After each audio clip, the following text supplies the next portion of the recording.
आज मेरी शादी की पहली रात थी और मेरा दिल ही नहीं कर रहा था कि मैं अपनी दुल्हन के पास जाऊं, जो ना जाने कितनी देर से शादी के बाद सच धज कर मेरे कमरे में बैठी मेरा इंतजार कर रही थी। मेरी उम्र 25 साल थी और इस उम्र में हर लड़की की ख्वाहिश होती है कि उसकी शादी हो जाए, और आज मेरी शादी हो चुकी थी। मेरे घर में शादी का बस एक छोटा सा फंक्शन रखा गया था और पूरा घर फूलों से सजाया गया था, ताकि ये महसूस हो सके कि इस घर में कोई खुशी का माहौल चल रहा है। ये घर मेरा नहीं था, बल्कि मेरी मुंह बोली माँ का था। उनके शोहर काफी सालों पहले वफात पा चुके थे और मेरी माँ अकेली थी और मैं भी अकेला था। इसलिए मेरी मुंह बोली माँ ने मुझे कहा, तुम मेरा बेटा बनकर रहो, मेरा कोई बेटा नहीं है। वो मेरी माँ की सहेली थी और सगी बहनों की तरह दोनों में प्यार था। दोनों एक ही मोहल्ले में रहती थी, दोनों एक साथ खेलकर और पढ़कर बड़ी हुई थी और ये साथ उनका मरते दम तक नहीं छुटा था। मेरी माँ के जाने के बाद भी मेरी माँ की ये सहेली मुझसे बहुत प्यार करती थी और मुझे भी वो मेरी सगी माँ ही लगती थी। उन्होंने कहा, तुम मेरा बेटा बनकर मेरे पास रहो, मेरा कोई बेटा नहीं है। मुझे भी घर की जरूरत थी और उनको सहारे की जरूरत थी, इसलिए मैं बिना झिझक उनके घर में रहने के लिए आ गया और मैं उनको माँ कहने लगा। मैं पिछले 4 साल से इस घर में रह रहा था। यहाँ पर वो और उनकी छोटी बेटी रहती थी। 4 साल पहले माँ की बेटी की उम्र 12 साल थी और मैं उसे बच्चों की तरह ही समझता था, लेकिन वही 12 साल की बच्ची आज 15 साल की होकर मेरी दुल्हन के रूप में ही मेरे कमरे में बैठी हुई थी। वो कमरा जो माँ ने इस घर मेरे नाम का रखा था और मैं 4 साल से इसी कमरे में रहता था, लेकिन मैंने कभी ये नहीं सोचा था कि मेरी शादी मेरी मुंह बोली माँ की 15 साल की बेटी से हो जाएगी। वो अंदर कमरे में बैठी हुई थी और मैं बाहर टीवी हॉल में सोफे पर बैठा हुआ था। माँ शायद सोने के लिए चली गई थी और जो थोड़े बहुत मेहमान थे वो भी घर वापस चले गए थे, लेकिन मैं इसी परेशानी में था कि कमरे में जाऊं या ना जाऊं। मुझे बहुत बुरा लग रहा था कि मैं इस 15 साल की लड़की के साथ शोहर बीवी का रिश्ता कैसे निभाऊंगा। मुझे सोचते हुए यही अजीब लग रहा था कि मैं इस छोटी सी बच्ची के साथ, क्योंकि वो जैसी भी थी अभी बहुत कम उम्र थी और छोटी बच्ची ही थी, मैंने बस अपनी माँ के कहने पर ये शादी की थी। हाँ, अगर महानूर थोड़ी सी बड़ी होती, वो 15 साल की जगह 20 साल की होती, तो फिर भी मैं शादी से खुश हो जाता, क्योंकि वो बहुत ही प्यारी लड़की थी और मुझे इससे शादी करने पर कोई एतराज ना होता। मुझे एतराज सिर्फ और सिर्फ महानूर के कम उम्र होने पर था, इससे ज्यादा मुझे कोई मतलब नहीं था। लेकिन माँ ने कुछ इस तरह से जज्बाती तौर पर ब्लैकमेल किया कि मैं इनकार ना कर सका। मैंने तो माँ से ये कह दिया कि मैं अभी महानूर के साथ निकाह कर लेता हूँ, लेकिन रुखसती बाद में कर देना जब वो बड़ी हो जाएगी। तब तक मैं अपने दोस्त के पास अमेरिका चला जाता हूँ और वहाँ कुछ काम धंधा करूँगा, कुछ सेटल भी हो जाऊंगा। उसके बाद आप रुखसती कर देना, मुझे कोई एतराज नहीं होगा। लेकिन माँ कहने लगी, नहीं, मैंने रुखसती भी आज ही करनी है। मुझे रुखसती वाली बात समझ नहीं आई। असल में तो हम एक ही घर में रहते थे, ऐसा नहीं था इस घर से दूसरे घर महानूर को रुखसत होकर जाना था। रुखसती से पहले मेरा मतलब यही था कि जिस तरह से शोहर बीवी एक रिश्ते में बन जाते हैं या एक दूसरे के होते हैं, वो शुरुआत हम अभी नहीं करेंगे। जब महानूर बड़ी हो जाएगी तब करेंगे, यानी आज से 5 साल के बाद, क्योंकि मैं इतनी छोटी सी लड़की से शादी करने को कानूनी जुर्म समझता था और ये वाकई कानूनी जुर्म ही था। खामोशी और सादगी से माँ ने महानूर की मुझसे शादी करवा दी, वरना अगर बात पुलिस तक पहुंच जाती तो पुलिस हमारे घर आ जाती, क्योंकि इस मामले में कानून भी बहुत सख्त हो चुका है। इस शादी को लेकर मैं काफी हद तक डरा हुआ भी था। मेरा फ्यूचर भी शादी की वजह से खराब हो सकता था। अगर किसी ने पुलिस में जाकर या कोर्ट में जाकर कह दिया कि मैंने एक कम उम्र लड़की से शादी की है, तो यकीनन मुझे कोई ना कोई सजा तो मिल ही जानी थी। यही सब सोचकर और उदास होकर सोफे पर बैठा हुआ था कि मेरी माँ के कमरे का दरवाजा खुला और वो बाहर आ गई और मेरी तरफ हैरत से देखने लगी और मुझसे कहा, तुम अभी तक अपनी दुल्हन के पास नहीं गए हो, वो तुम्हारा इंतजार कर रही है। माँ के मुंह से ये बात सुनकर मुझे ना जाने क्यों अजीब सा लगा था। मैं अपने दिमाग में सवाल का जवाब सोच रहा था कि माँ को क्या जवाब दूं। मैं उनसे क्या कहता कि मैं दुल्हन के पास नहीं जाना चाहता। अगर वो वाकई दुल्हन बनने के काबिल होती तो मुझे जाने में कोई एतराज नहीं होता, लेकिन वो तो एक छोटी सी 15 साल की बच्ची थी और उसकी उम्र तो गुड़ियों से खेलने की थी। मैंने कहा कि मेरी तबीयत ठीक नहीं है, तो माँ ने कहा कोई बहाना नहीं चलेगा, तुम्हें अपनी दुल्हन के पास जाना होगा। मैंने बड़े अरमानों से अपनी बेटी की शादी तुमसे की है, अब तुम इस तरह से मेरी बेटी को धुतकार नहीं सकते हो। माँ की बात पर मैं हैरान हो गया, धुतकारने वाली बात कहाँ से आ गई। वो शायद मेरी बात समझते हुए भी नहीं समझ पा रही थी। मुझे वहां से उठना पड़ा और महानूर के पास जाना पड़ा। जैसे ही मैंने कमरे का दरवाजा खोला तो देखा महानूर पूरी दुल्हन के रूप में तैयार होकर सर झुकाए बैठी थी। मुझे न जाने क्यों महानूर को देखकर बहुत दुख हुआ था। वो छोटी सी बच्ची थी और माँ की जिद की वजह से हम दोनों इस बेजोड़ रिश्ते में बंध गए थे। मैंने फैसला कर लिया था कि मैं उसके साथ कुछ भी गलत नहीं करूंगा जब तक कि वो 20 साल की नहीं हो जाती। मैं उसके साथ कोई रिश्ता नहीं रखूंगा। मैं उसके करीब जाकर खड़ा हो गया, लेकिन बैठा नहीं था। मैंने उससे कोई बात नहीं की। वो सर झुकाए बैठी थी। वो इस वक्त इतनी हसीन लग रही थी कि मैं उसका गुस्सा लफ्जों में बयान नहीं कर सकता था। जिसकी उम्र 15 साल थी, लेकिन उसका मेकअप कुछ इस तरह से किया गया था कि वो अपनी उम्र से बड़ी लग रही थी। लेकिन मेकअप से क्या होता है, वो तो इतनी बड़ी नहीं थी ना, बहुत छोटी ही थी और मैं कैसे उसके साथ कोई रिश्ता बना सकता था। मैंने खामोशी से तकिया उठाया और सामने सोफे पर जाकर सोने लगा तो उसने हैरत से मेरी तरफ देखा। फिर थोड़ी देर बाद बोली, क्या आप बेड पर सो जाएं? सोफा तो बहुत छोटा है और आप तो अच्छे खासे लंबे हैं, आपको सोने में परेशानी होगी। उसकी बात सुनकर मैं हैरान रह गया था कि वो छोटी सी थी, लेकिन बात उसने बड़ों जैसी की थी।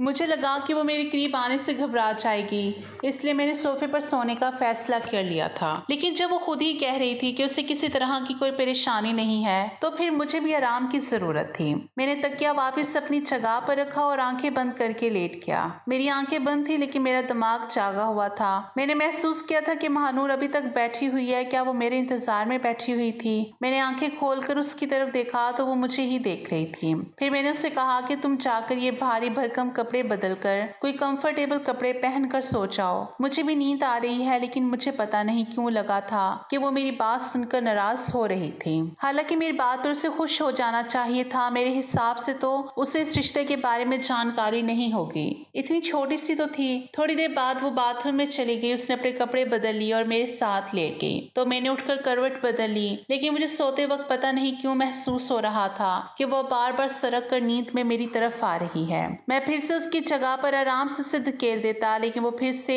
सिरक कर मेरे करीब आ जाती। वो शायद नींद में थी या उसको ज्यादा नींद में इधर उधर करवटें बदलने की आदत थी। जो वो नींद में यह हरकत कर रही थी, लेकिन मैं तो जाग रहा था।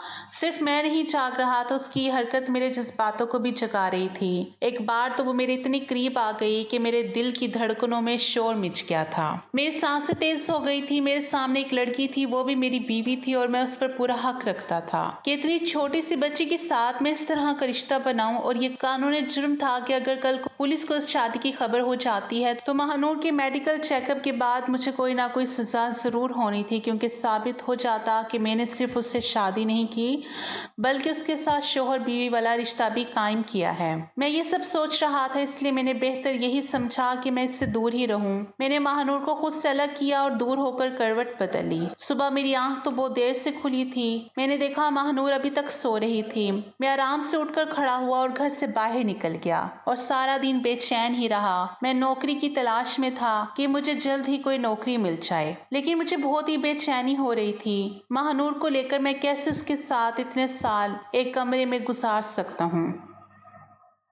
मैंने सोचा कि मैं महानूर की माँ से बोलूंगा कि हमारा कमरा अलग अलग कर दे जब तक कि वो 20 साल की नहीं होती। महानूर लंबे चौड़े कद की लड़की थी और बेहद खूबसूरत थी। वो 15 साल की लड़की नहीं लगती थी, खूबसूरत इतनी थी कि गुड़िया की तरह लगती थी। लेकिन मैं तो उसे हमेशा बच्चों की तरह ही समझता था। मैं ज्यादा महानूर से बातचीत नहीं किया करता था। मैं 4 साल से इस घर में ऐसे रह रहा था जैसे मैं इस घर में मौजूद ही ना हूँ। मैं सारा दिन घर से बाहर ही रहता था और सिर्फ खाना और सोने के लिए ही घर आता था, या फिर माँ कोई काम देती तो तब उनके लिए सौदा वगैरह लाने के लिए घर आ जाता था, या बिजली का बिल जमा करना होता या गैस भरवानी होती तो ऐसे ही छोटे मोटे कामों के लिए माँ मुझे बुलाया करती थी और मैं घर आ जाया करता था। मैं बिना मतलब घर पर बैठने वाले लड़कों में से नहीं था। नौकरी की तलाश में घर से बाहर ही निकलता था। मुझे नौकरी तो नहीं मिलती थी, लेकिन कुछ ना कुछ काम जरूर करता था ताकि कुछ पैसे हाथ आ सके। मेरी जिंदगी बहुत ही आराम से गुजर रही थी। एक दिन माँ ने मुझसे एक ऐसी जिद कर दी कि मैं ख्याल भी नहीं कर सकता था। माँ की तबीयत थोड़ी खराब हो गई तो उन्होंने मुझे बुलाया और कहा कि मेरी जिंदगी का कोई भरोसा नहीं है, मैं चाहती हूँ कि तुम मेरी बेटी से शादी कर लो। माँ की इस बात पर मैं हैरत में डूब गया था। महानूर सिर्फ 15 साल की थी और मैं छोटी बच्ची से शादी कैसे कर सकता था। मेरी उम्र उस वक्त 25 साल थी, वो मुझसे पूरे 10 साल छोटी थी। लेकिन माँ काफी दिन तक मुझे जज्बाती तौर पर ब्लैकमेल करती रही। मना करते हुए भी मुझ में बुरा महसूस हो रहा था क्योंकि मैं 4 साल से माँ के घर में रह रहा था, खा पी रहा था और मुझे रहने के लिए यहाँ छत मिली हुई थी। यहाँ किसी भी तरह की कोई तकलीफ ना थी। इसके अलावा मेरे पास मेरे मामू का घर था और वहाँ मुझे दिन रात बेइज्जत किया जाता था। हर वक्त मेरी बेइज्जती की जाती थी। मुझे नकम्मा निकारा कहकर हर वक्त मेरा दिल चराया जाता था। इसके उलट मैं यहाँ सुकून से रह रहा था। मैं इसी कोशिश में लगा हुआ था कि कुछ ना कुछ कारोबार शुरू कर लूं और जब तक मेरे पास कारोबार शुरू करने के लिए अच्छा खासा पैसा नहीं आ जाता तो तब तक मैं माँ के घर पर ही रहूंगा। और जो मैं थोड़े बहुत ऑनलाइन से कमा रहा था और कोचिंग से कमा रहा था उनको मैं अपने पास सेव रखना चाहता था ताकि ज्यादा पैसे जमा हो सके तो मैं अपना कोई कारोबार शुरू कर सकूं और उसके बाद अपना कोई छोटा मोटा घर ले लूं, या तो किराए का घर ही ले लूं लेकिन अपने रहने का इंतजाम कर लूं। लेकिन इतनी जल्दी खर्चा नहीं कर सकता था। मैं तो खाने पीने की चीजों में भी खर्चा नहीं करता था। खाना पीना भी मेरी माँ के ऊपर था। अपने खाने पीने का खर्चा तो मैं कमा ही लेता था, लेकिन मैं इसको भी संभाल कर रखता जा रहा था। ये मेरी माँ ही थी जिसने मुझे सहारा दिया, मुझे कभी निकम्मा होने का ताना नहीं दिया और मुझे बगैर दिल दुखाए अपने पास रखा। मामू के घर में मुझे खाना तो मिलता था लेकिन ये खाना खाने के लिए मुझे 100 बातें सुननी पड़ती थी। लेकिन अब माँ ने मेरे सामने ऐसी बात रखी थी कि जिससे मैं ना मान सकता था ना ही इनकार कर सकता था। माँ के मुझ पर इतने एहसान थे कि मैं उन्हें इनकार ही नहीं कर पा रहा था, लेकिन ये मामला इतना नाजुक था कि मैं हाँ भी नहीं कर पा रहा था। अगर मैं इनकार कर देता यकीन तो माँ का दिल टूट जाता। वैसे ही वो अपनी इतनी बड़ी बीमारियों से लड़ रही थी। उनको हार्ट प्रॉब्लम हो गई थी। डॉक्टर ने उनको कोई भी सदमा देने से मना किया था और मैं उन्हें कोई सदमा देना नहीं चाहता था। अगर मेरी वजह से माँ को कुछ हो जाता तो मैं जिंदगी भर खुद को माफ नहीं कर पाता। मेरी इस बात से माँ का दिल टूट सकता था और वो मुझे इस घर से भी निकाल सकती थी, या फिर शायद वो मुझे अपने घर में रख भी लें, लेकिन मैं उनसे नजरें मिलाने के काबिल ना रहता। बहुत सोचने के बाद मैं उनकी बेटी से शादी करने के लिए मान गया, लेकिन मेरी शर्त ये थी कि रुखसती 5 साल के बाद की जाए। लेकिन माँ की बात सुनकर तो मेरे सर पर धमाका हुआ जब उन्होंने कहा कि इन्हें निकाह के बाद ही रुखसती करनी है।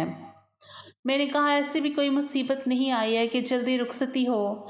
मैं कहीं भागा नहीं जा रहा और अल्लाह की करम से आप भी बिल्कुल ठीक हैं, आपको कुछ नहीं होगा। तो माँ ने कहा कि कुछ भरोसा नहीं है कि कल को तुम्हें कोई और लड़की पसंद आ जाए और तुम मेरी बेटी को छोड़ दो, दूसरी लड़की के पीछे लग जाओ, क्योंकि अब तुम भी जवान हो, कोई भी लड़की तुम्हें अपनी सोहबत के जाल में फंसा सकती है और फिर तो मेरी बेटी की जिंदगी बर्बाद हो जाएगी। तुम सोचोगे कि ये एक शादी ही तो है, तुम्हारे बीच कोई शोहर बीवी वाला रिश्ता नहीं है और ना बच्चों की डोर है जो तुम्हें बांध कर रखेगी। इस रिश्ते को खत्म करना तुम्हारे लिए आसान होगा, इसलिए मैं चाहता हूँ कि महानूर की और तुम्हारी रुखसती भी हो जाए और तुम दोनों शोहर बीवी की तरह रहो। माँ ने तो हर तरफ से मेरा रास्ता बंद कर दिया था। उनकी बात भी अपनी जगह सही थी, बल्कि अगर मैं कहूँ कि उनका डर अपनी जगह सही था, क्योंकि हर माँ को ये डर होता है कि उसकी बेटी का क्या फ्यूचर होगा और महानूर अभी छोटी थी और मुमकिन था कि मैं किसी और की मोहब्बत में गिरफ्तार होकर किसी और से शादी कर सकता था, क्योंकि मुझे आए दिन काम के सिलसिले में लड़कियों का सामना करना पड़ जाता था। ऑनलाइन भी मेरी काफी स्टूडेंट लड़कियां थी जिनसे मेरी अच्छी खासी दोस्ती थी। हो सकता था उनमें से कोई मुझे अच्छी लग जाए और मेरा इरादा बदल जाए। बहुत ज्यादा सोचने के बाद मैंने महानूर से शादी की हामी भर ली थी और इस शादी के लिए मैं भी तैयार हो गया था, क्योंकि मेरे पास अभी फिलहाल रहने की कोई जगह नहीं थी। जितने पैसे मैं जमा कर चुका था वो घर लेने के लिए काफी नहीं थे और घर लेता भी तो फिर खाना पीना कहाँ से होता। सारी बातों को ध्यान में रखते हुए मैंने महानूर से शादी करने में ही भलाई समझी और उसको अपनी किस्मत समझ लिया। सोचा 2-3 साल इंतजार करता हूँ, वो भी बड़ी हो जाएगी, उसके बाद ही मैं उसके साथ कोई ताल्लुक रखूंगा, फिर जिंदगी अच्छी गुजर जाएगी। ये भी हो सकता है कि बड़ी होकर महानूर का दिमाग बदल जाए और खुद ही वही शादी के लिए इनकार कर दे, क्योंकि मैं उससे पूरे 10 साल बड़ा था। अगर वो ऐसा करती तो मेरे लिए आसानी हो जाती और मेरा रास्ता साफ हो जाता। लेकिन महानूर की हरकतें तो मुझे कुछ और ही पता दे रही थी। वो इतनी छोटी भी नहीं थी जितनी छोटी मैं उसे समझ रहा था। मैंने महसूस किया था कि बहाने बहाने से वो मेरे करीब होने की कोशिश करती है। फिर मुझे लगा कि शायद माँ ने ही महानूर को यह समझाया होगा कि किसी तरह वो मुझसे शोहर बीवी वाला रिश्ता बना ले, ताकि जल्दी ही महानूर उम्मीद से हो जाए और हम दोनों एक मजबूत डोर में बंध जाए। मुझे माँ की सोच पर अफसोस हो रहा था। उन्हें अपनी बेटी की सेहत की फिक्र नहीं थी, बस उसका फ्यूचर बनाना था। मैं कोई भागा तो नहीं चाह रहा था, लेकिन कुछ वक्त बाद मेरा ये ख्याल गलत साबित हो गया। ये सब माँ महानूर को सिखा रही है। मैंने महसूस किया कि महानूर तो खुद इस टाइप की लड़की थी कि उसका दिमाग वक्त से पहले बड़ा हो गया था। वो हर वक्त सोशल मीडिया इस्तेमाल करती थी और शायद इससे इस रिश्ते के बारे में सब कुछ मालूम था और उसके अंदर के जज्बात पैदा हो गए थे। और मैं उसका शौहर था, इसलिए वो सोच रही थी कि जल्द से जल्द उसके करीब आ जाऊं। इस उम्र में लड़कियों के हार्मोन्स में बदलाव आ जाते हैं और उन्हें ये ख्वाहिश बहुत ज्यादा हो जाती है कि कोई लड़का उनके बहुत करीब हो जाए। कहते हैं इस उम्र में लड़कियों को माँ बाप की तवज्जो की बहुत जरूरत होती है। अगर ऐसे में उनके ऊपर ध्यान ना दिया जाए तो वो अपनी राहों से भटक जाती हैं। और महानूर भी इस उम्र से गुजर रही थी। शायद महानूर को ये ख्वाहिश थी कि मैं उसके करीब जाऊं और एक रिश्ता कायम करूं, और इसलिए वो बेधड़क मेरे सामने आ जाती थी। रात में हम एक बेड पर ही सोते थे तो वो मेरे करीब आ जाती थी। अच्छे से तैयार होकर मुझे अपनी तरफ खींचने की कोशिश करती थी। वो अभी 10वीं जमात में थी। मैं जब उसे स्कूल छोड़ने जाता तो वो मेरी बाइक पर मुझसे चिपक कर बैठने की कोशिश करती थी। मैं उससे कहता कि मुझसे हट कर बैठा करो तो वो कुछ देर के लिए पीछे हो जाती, लेकिन फिर वो दोबारा से मेरे करीब हो जाती। मेरे दिल की धड़कनों में तूफान मच जाता था, लेकिन मैं खुद पर कंट्रोल करता था। मुझे उसकी हरकतों पर गुस्सा आने लगा था। कानूनी तौर पर मैं भी कुछ डरा हुआ था, कहीं मैं पकड़ा ना जाऊं। ये कानूनी जुर्म है और अगर किसी ने मेरी चुगली कर दी तो मैं जेल के सलाखों के पीछे भी जा सकता था। कुछ दिनों से मैंने देखा कि महानूर की दिमागी हालत दिन ब दिन खराब होती जा रही थी। उसे इस बात की परेशानी थी कि मैं उसके करीब नहीं जा रहा, लेकिन उस दिन मेरी बर्दाश्त की हद खत्म हो गई जब उसने खुद ही मेरे बहुत ज्यादा करीब आने की कोशिश की। शायद उसको खुद पर कंट्रोल नहीं रहा था और वो मेरे सीने से लग गई। मेरे जिस्म में भी जैसे आग लग चुकी थी। लेकिन मुझे महानूर की यह हरकत बिल्कुल पसंद नहीं आई थी। गुस्से से मेरा बुरा हाल था और इसी गुस्से में मैंने उससे झटक दिया था और वो रोने लगी। बोली, मैं आपकी बीवी हूँ, आप मुझसे दूर क्यों रहते हैं? मैंने उससे कहा, पहले अपनी उम्र देखो फिर ऐसी बातें करो। मेरा गुस्से के मारे बुरा हाल था। मैंने उसको बहुत ज्यादा डांट दिया था और घर छोड़कर चला गया। 2 दिन तक घर से बाहर रहा और अपना मोबाइल भी ऑफ कर दिया और 2 दिन मैं अपने दोस्त के घर पर रहा। मैं दिमागी तौर पर बहुत ज्यादा परेशान था। घर वापस आया तो माँ बहुत परेशान थी। उन्होंने कहा कि मुझे पता था तुम मेरी बेटी को छोड़कर चले जाओगे, यही डर था मुझे। मैंने देखा कि महानूर का रंग पीला पड़ा हुआ था और उसकी तबीयत भी ठीक नहीं लग रही थी। वो शायद मेरे घर छोड़कर जाने की वजह से बहुत ही परेशान थी। मुझे पहली बार अपनी गलती का एहसास हुआ था। मैंने माँ से बहाना कर दिया कि मैं 2 दिन के लिए शहर से बाहर गया था। मुझे महानूर चुप चुप सी लग रही थी। मुझे खुद पर अफसोस होने लगा। मुझे उसके साथ ऐसा नहीं करना चाहिए था। वो बच्ची थी अभी और उसे भी मुझे प्यार से समझाना चाहिए, गुस्से से नहीं। मैं कमरे में गया तो महानूर अपना तकिया उठाकर सोफे पर जाने लगी, क्योंकि उस दिन मैंने गुस्से में उसे बहुत कुछ सुना दिया था। उस दिन मैंने गुस्से में यह भी कह दिया था कि तुम आज के बाद मेरे सामने बेड पर नहीं सोगी, वरना मैं कमरे से बाहर निकल जाऊंगा। मुझे अपनी बात याद आई तो मैंने महानूर को पुकारा। मेरे पुकारने पर वो एकदम से डर गई थी। कहने लगी, प्लीज बाहर मत जाइएगा, मैं सोफे पर ही सो जाया करूंगी। उसकी बात सुनकर मैं शर्मिंदा हुआ था। मैंने गहरी सांस भरी और उठकर महानूर के पास आया, उसका हाथ थामा और उसे बेड पर बिठा दिया। अच्छा सॉरी, गुस्से में मैं बहुत कुछ गलत बोल गया। मेरी जरा से नरमी पाकर वो रोने लगी। रोते हुए मेरे साथ लग गई। मैं उसे चाह कर भी खुद से पीछे नहीं कर पाया था, बल्कि उसे और अपने साथ लगा लिया। वो कहने लगी, मुझे पता है कि मैं आपको बहुत बुरी लगती हूँ। माँ के मजबूर करने पर आपने मुझसे शादी की है।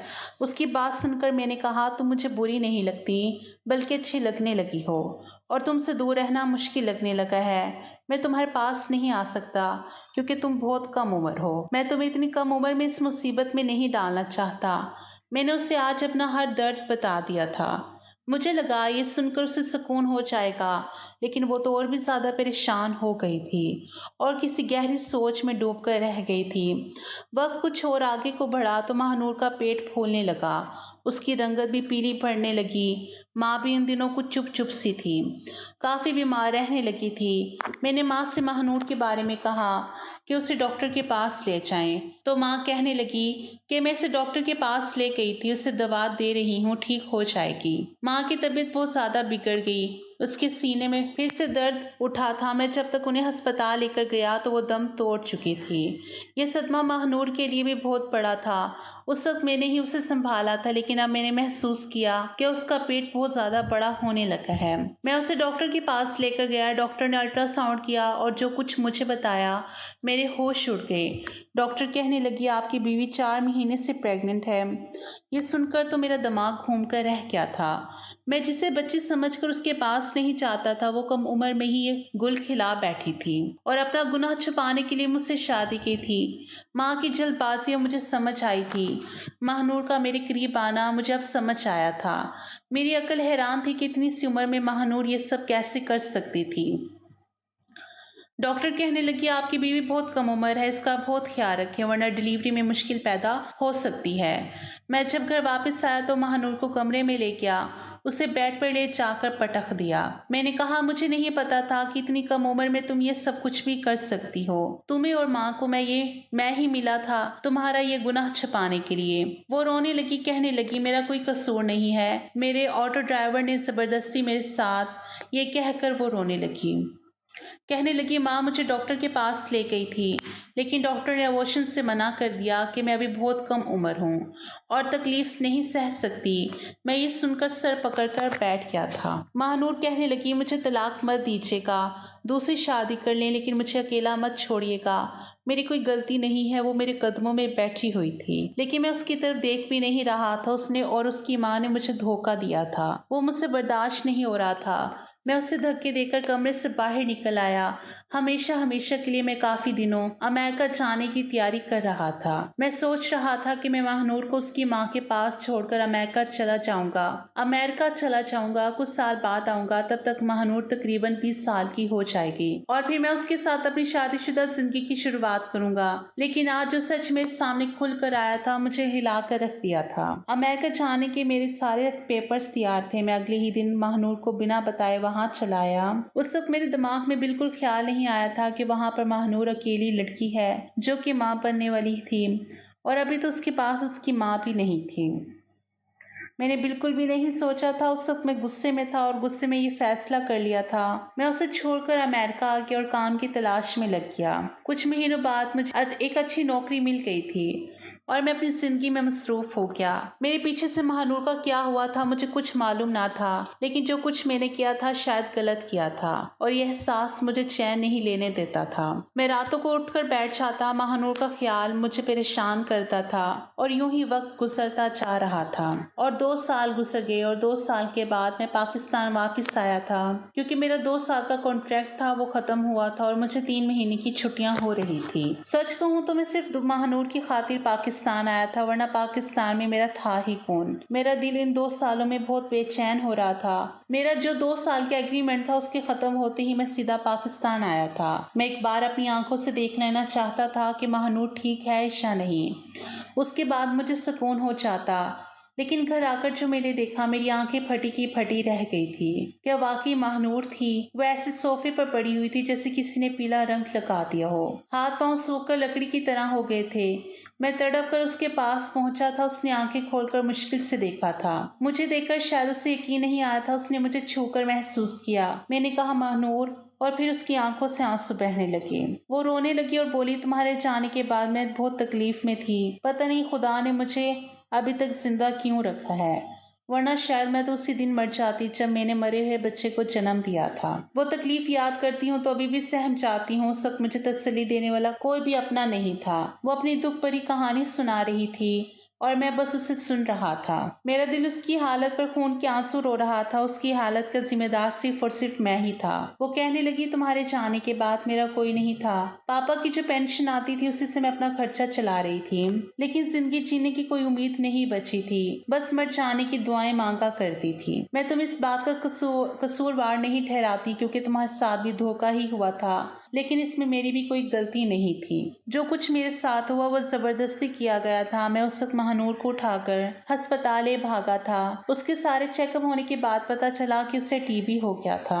मैं उसे अपने साथ अमेरिका ले आया और वहीं उसका इलाज करवाने लगा। उसे बिल्कुल ठीक होने में 1 साल लग गया। मैंने उससे हाथ जोड़कर माफी मांगी। मैंने कहा कि मुझे माफ कर दो। जो कुछ मैंने गुस्से में कदम उठाया था, मुझे ऐसा नहीं करना चाहिए था। महानूर का दिल वाकई बहुत बड़ा था। उसने मुझे माफ कर दिया। उस दिन से मैंने महानूर को सच्चे दिल से अपनी बाहों में भरा था। मैंने अपनी जिंदगी की नई शुरुआत की थी। तो दोस्तों, आज की कहानी कैसी लगी? कहानी पसंद आई तो वीडियो को लाइक करिए। चैनल पर नए हैं तो चैनल को सब्सक्राइब करें। मिलते हैं कल एक नई दिलचस्प कहानी के साथ। तब तक के लिए अल्लाह हाफिज।